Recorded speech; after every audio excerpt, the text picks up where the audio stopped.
Israel is facing one of the most destructive storms in decades. Strong winds and heavy snowfall are forecast from Tel Aviv to Jerusalem and up to the northern border. The scenario is alarming and requires our attention.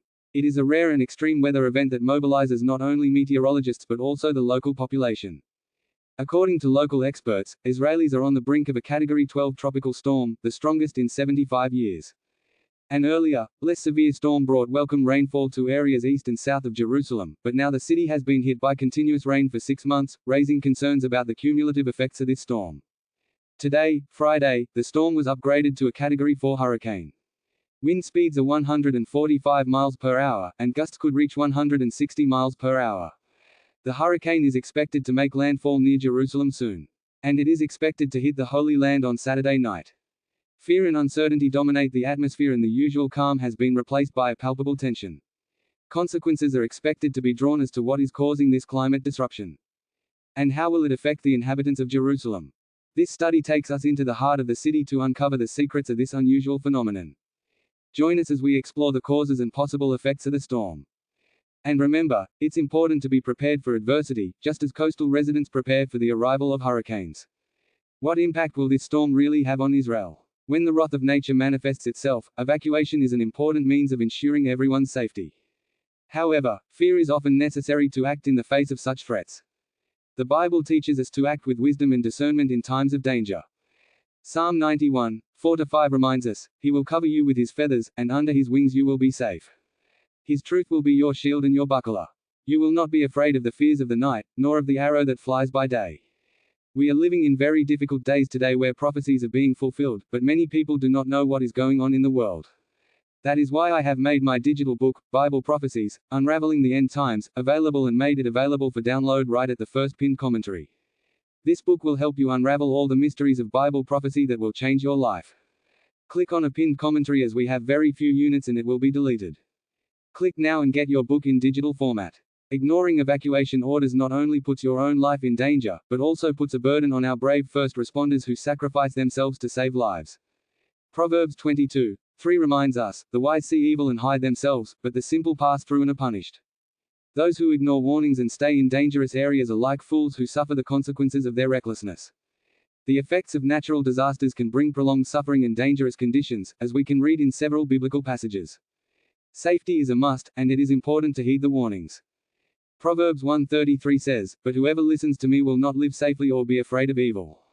It is better to leave the path of the storm than to be exposed to its merciless consequences. Since the last hurricane, Israelis have become more sensitive to huge storms. Although only a few of them reach the country each year, they cause terrible destruction and serious injuries.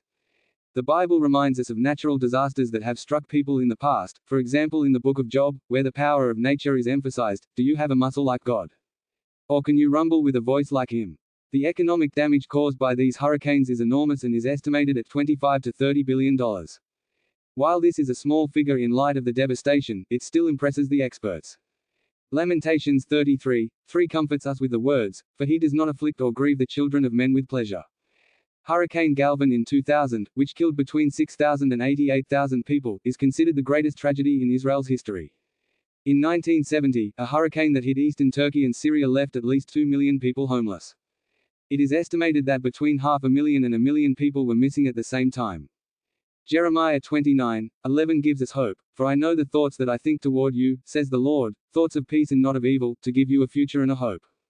So as we think about the need to evacuate and heed the warnings of a storm, we are reminded of the words from Matthew 24:44, "Watch therefore, for the Son of Man will come at an hour when you are not thinking." Being prepared not only spiritually but also physically for the forces of nature is essential. How can we prepare and act wisely for the next big storm that comes our way? We know how hurricanes form and develop by knowing the different factors that cause them and what we can expect from them. Weather forecasting has changed dramatically thanks to computer modeling that allows prediction 36 or 48 hours in advance. This allows emergency response teams to get organized and warn residents and tourists alike. Proverbs 23:3 says, "The wise see the danger and seek shelter, but the inexperienced go ahead and bear the consequences." In addition, building codes have been tightened in Sharia, reducing property damage and providing better shelters for those exposed to the hurricanes. These advances have helped to reduce the death toll from these powerful hurricanes. But as it says in Psalm 8:4, "What is man that thou art mindful of him and visitest him?" The forces that cause and sustain hurricanes are so great that man's actions have little or no influence on their strength and course. Hurricanes are a reminder of God's majesty and power over which we have no control. In Ecclesiastes 11:5 we read, "As you do not know the path of the wind, nor how a body is formed in a woman's womb, so you cannot understand the works of God, the Creator of all things." Faced with this reality, we must face the storm, whatever it brings. The book of Job gives us a valuable perspective on the greatness of God and the workings of nature. Job 36:26-33 says, "Behold, God is great, and we know him not, and the number of his years cannot be numbered, for he draws drops of water, which with the vapor turn to rain, which clouds and falls. On man, everyone can understand the clouds and the thunder, and to his hut he gives food in abundance, covering his hands with lightning and commanding them. To defeat the purpose, the noise of thunder announces Toam, even Scott senses its presence." This biblical passage reminds us that despite all our technology and knowledge, we are small compared to the power of God displayed in nature. We must trust the Lord and his wisdom, knowing that he is in control of all things. Proverbs 3:5-6 says, "Trust in the Lord with all your heart and lean not on your own understanding. All your ways shall be straight, and your paths shall be even." So while we prepare ourselves and take practical precautions, we must also turn to God and seek his protection and guidance. The storm, with all its force, is a demonstration of divine power, and through it we are reminded of our dependence on the Creator. How will we deal with the challenges that the next great storm will bring? As we stand firm in faith and divine wisdom, the many statistics and information about stormy and destructive weather beg the question, what do all these events mean? Are they simply natural phenomena that occur sporadically and cause great destruction, or is there a deeper meaning here? The Bible speaks a lot about storms and whirlwinds. Let's examine the scriptures to see what God reveals to us about these events. Could we be witnessing a divine warning? Could these be signs of the end times, and how should we respond to these phenomena? Let's begin our investigation with Genesis 7:1. When dealing with a broad topic, it's always a good idea to start with the first biblical reference. This first reference often sets the tone for the topic and gives us an idea of what God is really thinking. In Genesis 7:1, we read about the beginning of the flood, an event of catastrophic destruction that brought renewal and rebirth. The quest to understand the flood myths is one of humanity's longest and most fascinating, transcending cultural and geographical boundaries. While the stories differ in detail from civilization to civilization, they are always about destruction and renewal. This universal motif of destruction followed by rebirth is perhaps rooted in actual historical events.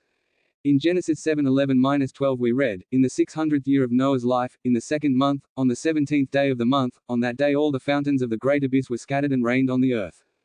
Noah's flood is an excellent example of how God uses natural phenomena to realize his purposes. In Matthew 24:37-39, Jesus compares the days leading up to his second coming with the days of Noah, and as it was in the days of Noah, so will the coming of the Son of Man be. For as in the days before the flood men were eating and drinking, marrying and giving in marriage, until the day that Noah entered the ark, and knew not until the flood came, and took them all away. So it will be with the coming of the Son of Man. Storms and natural disasters can be seen as signs that warn us of our vulnerability and the need to seek refuge in God. Psalm 107:29 says, "He stills the storm, and the waves are calmed."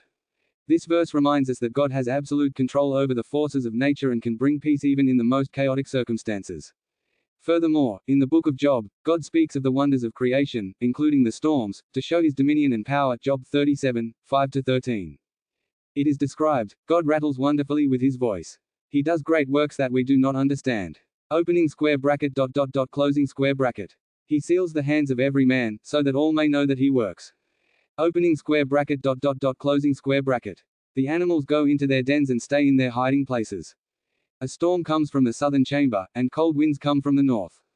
These passages show that storms can be instruments of judgment, mercy and divine providence. They are used by God to fulfill his purposes and demonstrate his sovereignty. As we think about severe weather events and their possible biblical interpretations, we are called to reflect on our relationship with God and our spiritual readiness. Luke 21:25-28 warns us, "And there will be signs in the sun and in the moon and in the stars and on the earth, distress among the nations, anguish at the roaring of the sea and the waves, anguish among men as they wait for what will happen to the world. For then you will see the Son of Man coming in a cloud with power and great glory." It will begin to happen. Watch and lift up your heads, for your redemption is near. In short, storms and natural disasters are powerful reminders of human weakness and the need to trust God. These are opportunities to align ourselves with biblical teachings and be prepared for all eventualities.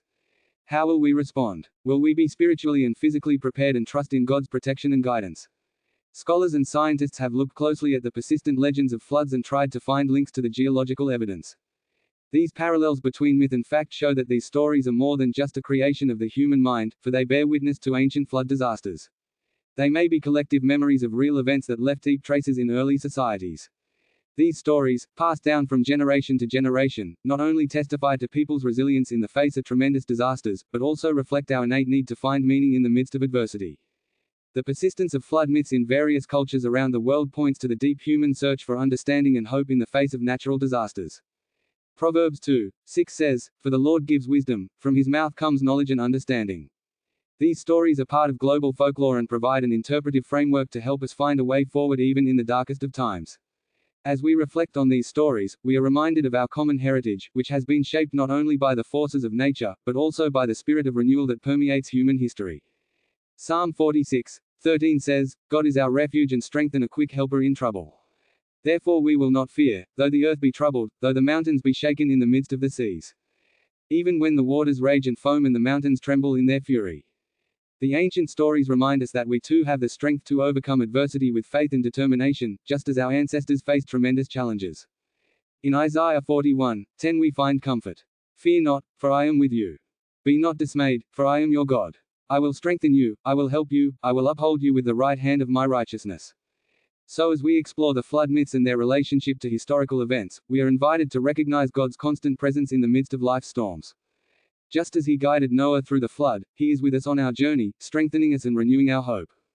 In Proverbs 3:5-6 we read, "Trust in the Lord with all your heart, and lean not on your own understanding. In all your ways acknowledge him, and he will make your paths straight." May these reflections inspire us to trust in divine providence and find meaning even in the stormiest storms of life. May we learn from the stories of the past and always find hope and renewal on our spiritual journey. The search for Noah's Ark has fascinated researchers and scholars for centuries, but its discovery remains shrouded in mystery.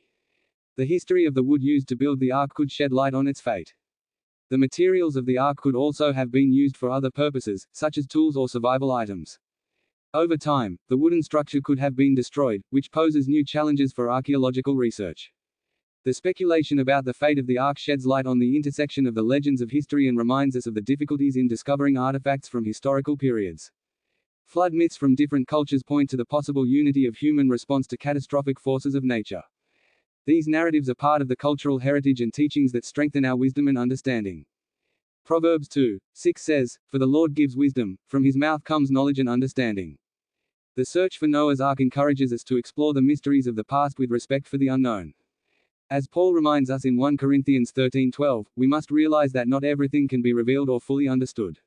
May this journey in search of Noah's Ark inspire us to appreciate not only the physical artifacts of the past, but also the ethical lessons we can learn from ancient stories. May we learn from the experiences of the past as we strive to grow in wisdom and understanding, and trust in divine guidance on our journey.